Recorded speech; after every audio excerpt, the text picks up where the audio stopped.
श्रोतागण, दर्शकगण, मातृशक्ति को नमन।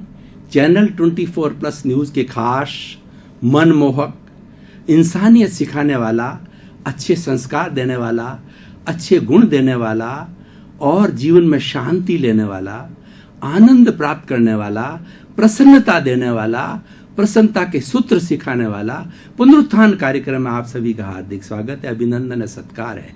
पुनरुत्थान कार्यक्रम में हम प्रतिदिन नए नए विषयों के साथ प्रवेश होते हैं। हर विषय हमारे जीवन निर्माण का विषय होता है, जीवन को कुछ न कुछ नई दिशा देता है। इसी क्रम के अंदर आज का विषय हमारे जीवन से जुड़ा हुआ है। सार्थक जीवन जीना एक तप आज का विषय है। भाई और बहनों, दर्शकगण, श्रोतागण, यहाँ पर 3 शब्द आ गए। एक तो सार्थक, दूसरा जीवन और तीसरा तप। तीनों ही शब्द बहुत उच्च कोटि के हैं। तो हम पहले जीवन की बात करते हैं।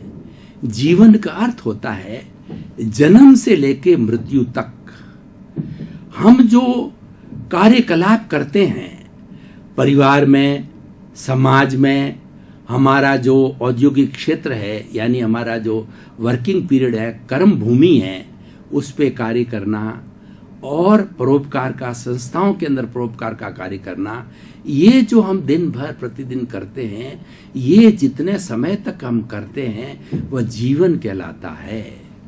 अब सार्थक का अर्थ होता है कि ऐसा जीवन जो स्वयं के लिए उपयोगी हो और दूसरों के लिए उपयोगी है। स्वयं आनंदित हो, दूसरों को आनंदित करे, स्वयं सुखी हो और दूसरों को सुखी करे, वह सार्थक जीवन होता है। और सही मायने में कहा जाए तो हमारी भारतीय संस्कृति कहती है कि सार्थक जीवन कौन सा है कि प्राप्त मन वचन काया से इस संसार के किसी भी जीव को किंचित मात्र भी दुख न हो, ये सार्थक जीवन है। जो दूसरों के आंसू पहुंचता है, ईश्वर उसकी आंखों में कभी आंसू नहीं आने देते। God help those who help themselves. ईश्वर उसकी मदद करता है जो व्यक्ति पुरुषार्थ करता है। चरे वेती हम चलते रहे, कारवां बनता रहा। यानी पुरुषार्थवान व्यक्ति, परोपकारी व्यक्ति होता है, वह जीवन सार्थक जीवन कहलाता है। हम मनुष्य हैं, गृहस्थी हैं, हमारे परिवार है, हमारे माता पिता है, हमारा घर है। उस घर के लिए हमें साधन जुटाना, रोटी, कपड़ा, मकान, शिक्षा, चिकित्सा, सारे साधन जुटाना, ये हमारी आवश्यकता है, ये हमारी ड्यूटी है। उसके लिए हमें अर्थार्जन करना कोई बुरी बात नहीं है, बल्कि ये अच्छी बात है और करना ही चाहिए। ये प्राथमिक ड्यूटी है और इस प्राथमिक ड्यूटी को नीड कहा जाता है। नीड हरेक को पूरी करनी चाहिए। हमारे संविधान में भी कहा गया है, जो भी सरकार बनेगी वह जनता के द्वारा, जनता से और जनता के लिए है। और वह सरकार जनता को बेसिक फैसिलिटी, शुद्ध हवा, शुद्ध पानी, शुद्ध वायुमंडल और शुद्ध जीवन और स्वतंत्रता, बोलने की स्वतंत्रता, विचार की अभिव्यक्ति और हमारी जो है धार्मिक स्वतंत्रता को मेंटेन करेंगे। तो ये हमारा हक है और नीड हमारा हक है। लेकिन नीड के बाहर जो है वो ग्रीड है, वो हमारा हक नहीं है। वह असार्थक जीवन है, वह जीवन निरर्थक है। और हम दायरे में रह करके करते हैं, वो हमारी नीड को पूरा करते हैं। ये सार्थक जीवन में करना भी चाहिए। क्यों कि जो है वो कहा गया है कि साईं इतना दीजिए जामे कुटुंब समाए, मैं भी भूखा न रहूं और साधु न भूखा जाए।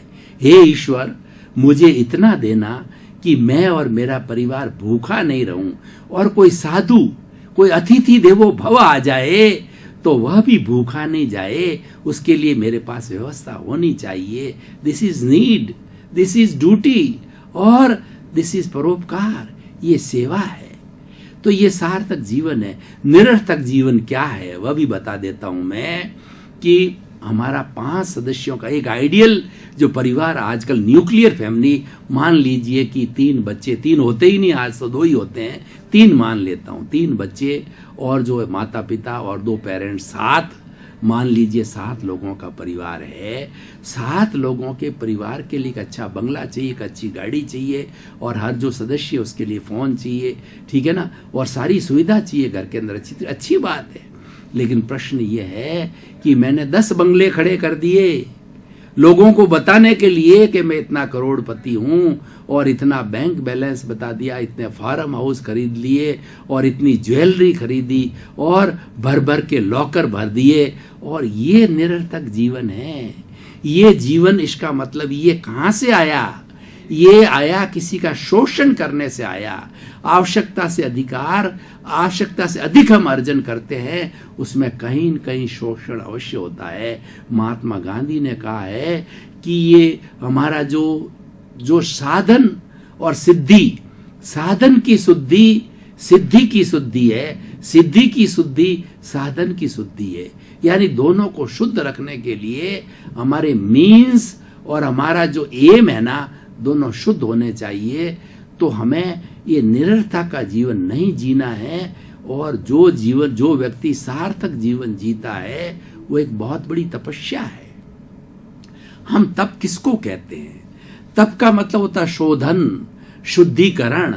जब सोने को बड़े अंगारे के अंदर तपाया जाता है, अग्नि में तपाया जाता है, उसकी खोट निकल जाती है, और खोट निकल के वो 24 कैरेट का सोना बन जाता है।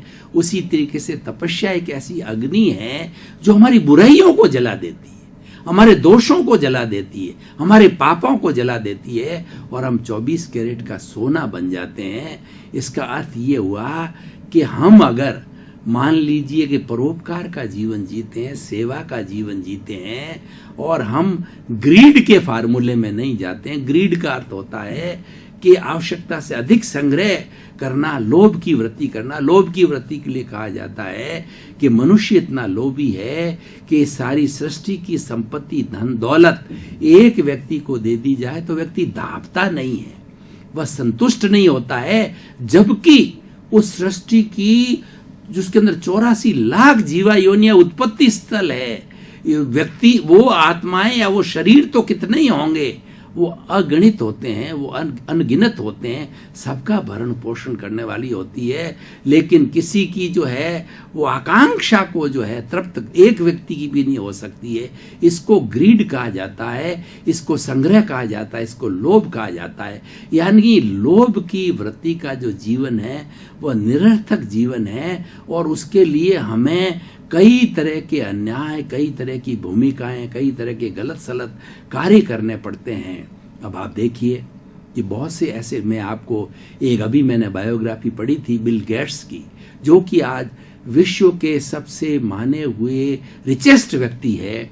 उनके स्वयं के यूज के लिए कोई 50 साल पुराना बंगला, 50 साल पुरानी गाड़ी, 50 साल पुराना फर्नीचर, और बिल्कुल सिंपल लिविंग में एंड हाई थिंकिंग में रहते हैं, और वो अपनी पूरी आय का 1 या 2% अपने परिवार पे खर्च करते हैं, और 97-98% जो है लोक हितार्थ में लगाते हैं। ट्रस्ट बना रखे हैं, वो ट्रस्ट में सारा पैसा चला जाता है। एक आनंद जी, कल्याण जी की जैन लोगों के अंदर पीढ़ी है, वो सब मंदिरों के अंदर करोड़ों रुपए देते हैं, क्योंकि उनके वो पुण्यशाली इतने हैं कि उनके बहुत पैसा आता है, वो इनकम टैक्स भी पूरा भरते हैं, फिर भी पैसा बचता है तो वो चैरिटेबल ट्रस्ट के अंदर डाल देते हैं। ये सबसे बड़ा सार्थक जीवन होता है। हर व्यक्ति इतना बड़ा पुण्यशाली नहीं हो सकता है, लेकिन मैं बात करता हूं कि एवरेज व्यक्ति जो सार्थक जीवन जीता है वो एक तप का जीवन जीता है। तप का अर्थ होता है खरा,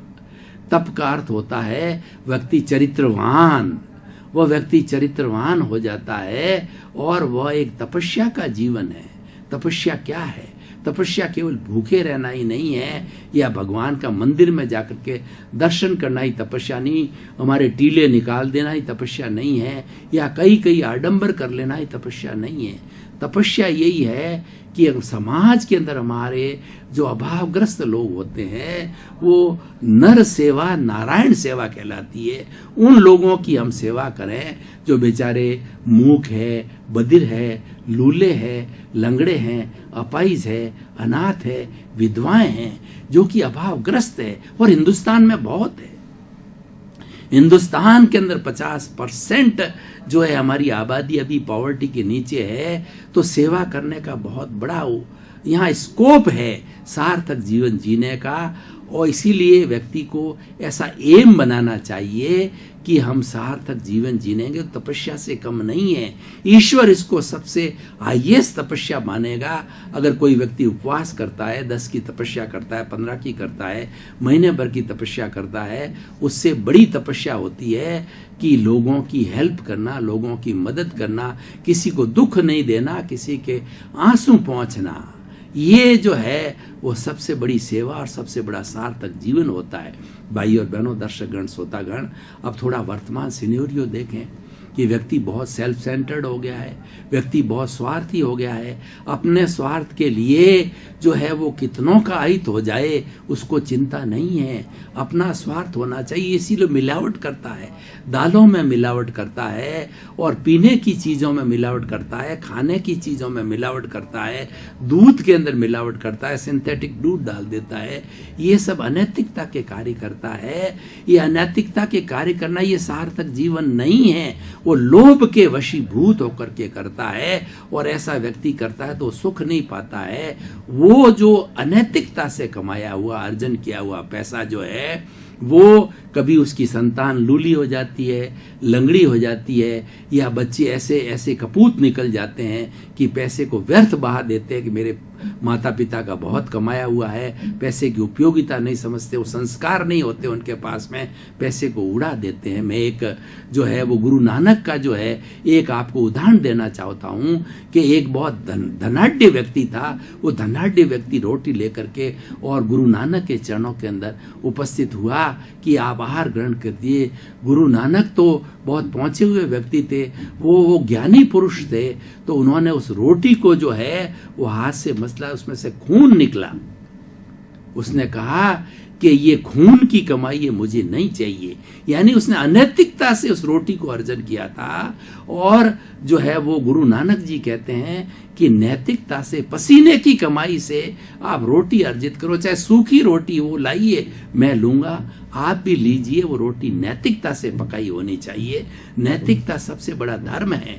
कोई व्यक्ति मंदिर जाए या नहीं जाए, पूजा करे या ना करे, अर्चना करे या ना करे, लेकिन वह व्यक्ति ईमानदार है, किसी के साथ धोखा नहीं करता, वो धोखाधड़ी नहीं करता, किसी को दुख नहीं देता, और किसी का हक नहीं छीनता है, और किसी के साथ शोषण नहीं करता है। वो व्यक्ति सबसे बड़ा धार्मिक है और सबसे बड़ा तपशील है वो व्यक्ति, और वह व्यक्ति सबसे बड़ा चरित्रवान है, और उसका जीवन सार्थक जीवन होता है। और देखिए, सार्थक जीवन का मूल्यांकन होता है। अभी कुछ ही दिनों पूर्व जो है हमारे भारत के पूर्व प्रधानमंत्री अटल बिहारी वाजपेयी ने बचपन से कैसा एक सार्थक जीवन जिया। उन्होंने बचपन से ही जो एक ललक पैदा कर दी कि नहीं, मुझे तो जनता की सेवा करनी है। शादी भी नहीं की है, और वो जो है अपना ग्रेजुएशन करके और जनहित के लिए पॉलिटिक्स के अंदर आ गए, और पॉलिटिक्स में आकर के 10 बार वो MP बने। और वो ऐसा एक व्यक्तित्व था कि जिसका कोई विरोधी नहीं। पॉलिटिकल लोगों के विरोधी होते हैं, लेकिन उनके दिमाग के अंदर देश था, उनके दिमाग में लोकतंत्र था। उन्होंने कहा कि लोकतंत्र जिंदा रहना चाहिए। हम तो कई बार आएंगे, कई बार जाएंगे, लेकिन लोकतंत्र जिंदा है तो हम जिंदे हैं, हमारा राष्ट्र जिंदा है, हमारी जनता जिंदी है, हमारी पीढ़ियां जिंदी है। क्योंकि लोकतंत्र भाई और बहनों एक अच्छा तंत्र है, जो सबसे बड़ा टेस्टेड तंत्र आज विश्व के अंदर पूरे 210 देशों के कंट्रीज के लोगों ने माना है आइडियल वो लोकतंत्र है। क्योंकि लोकतंत्र के अंदर उस देश के हर निवासी की भागीदारी होती है। उस दौर वो तंत्र इसलिए बना हुआ होता है, उसकी केयर की जाएगी, ग्रास रूट व्यक्ति की केयर की जाएगी, वहां तक सरकार पहुंचेगी, उसकी आवाज सुविधा उसके तक पहुंचेगी, और उसको हक होगा सरकार को बदलने का, व्यवस्था को सुधारने का, अपने सजेशन देने का, धार्मिक रूप से जीवन जीने का और विचारों की अभिव्यक्ति का उसको स्वतंत्र, ये लोकतंत्र है। उन्होंने लोकतंत्र के प्रति आस्था थी, इसी कारण वो सार्थक जीवन और वो पूज्य हो गए।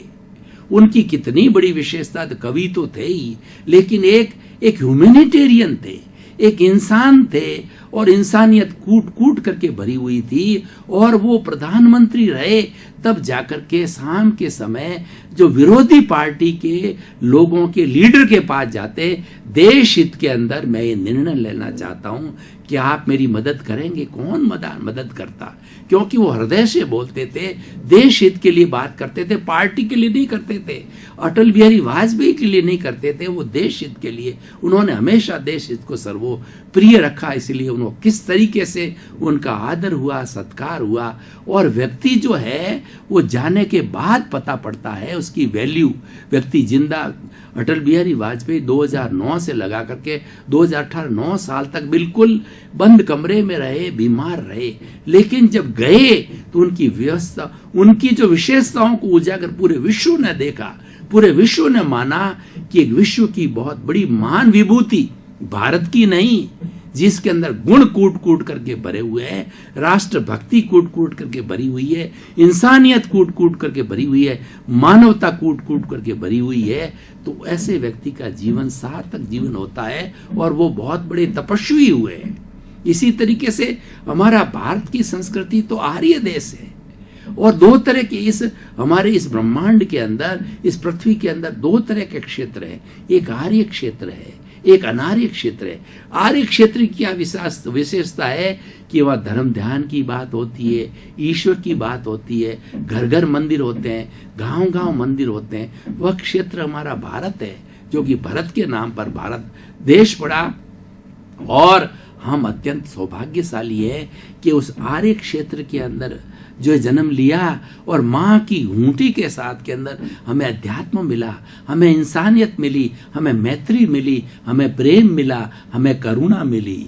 हम कभी भी भारत का इतिहास उठा करके देख लिए कि भारत के लोगों ने कभी भी दूसरी जाति पे हमला नहीं किया, दूसरे लोगों पे हमला नहीं किया, लेकिन जब हमारे पर किसी ने हमला किया तो हमने मुंह तोड़ जवाब दिया और उसको छठी का दूध याद दिलाया, क्योंकि हम कमजोर नहीं हैं, हम कायर नहीं हैं, हम अहिंसावादी हैं। क्षमा वीरस्य भूषणम, वीर होता है जो क्षमा करता है, कायर व्यक्ति दूसरे को क्षमा नहीं करता है। कायर व्यक्ति तो किसी ने पत्थर मारा है तो ईंट मारेगा और वो ईंट का जवाब पत्थर से देगा, लेकिन महान व्यक्ति होगा वो क्षमा करेगा। जाने दीजिए, जीसस क्राइस्ट जो है उन्होंने वो महान क्यों बने कि उनको जो है कुछ प्रतिद्वंदियों ने उनको जो है सूली पर चढ़ा दिया और उनके शरीर को चीरा गया और उनके पर कीले लगा दिए हाथों वगैरह के अंदर।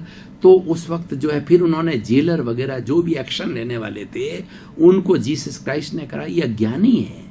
दर्शकगण, श्रोतागण, भाई और बहनों, बहुत बहुत धन्यवाद, कृतज्ञता। आप पुनरुत्थान कार्यक्रम को चमका रहे हो। पुनरुत्थान कार्यक्रम की आप आत्मा हो, रोज देखते हो, लोगों को आप प्रोत्साहित करते हो, देखते रहिए। और चैनल 24 का वह सौभाग्य है कि आप जैसे श्रोता मिले हैं और आपके और हमारे दोनों के आपस के अंदर अच्छे तालमेल के कारण पुनरुत्थान कार्यक्रम पुनरुत्थान कार्यक्रम अच्छा जम रहा है। तो इसके लिए आपके प्रति मंगल भावना, शुभकामना।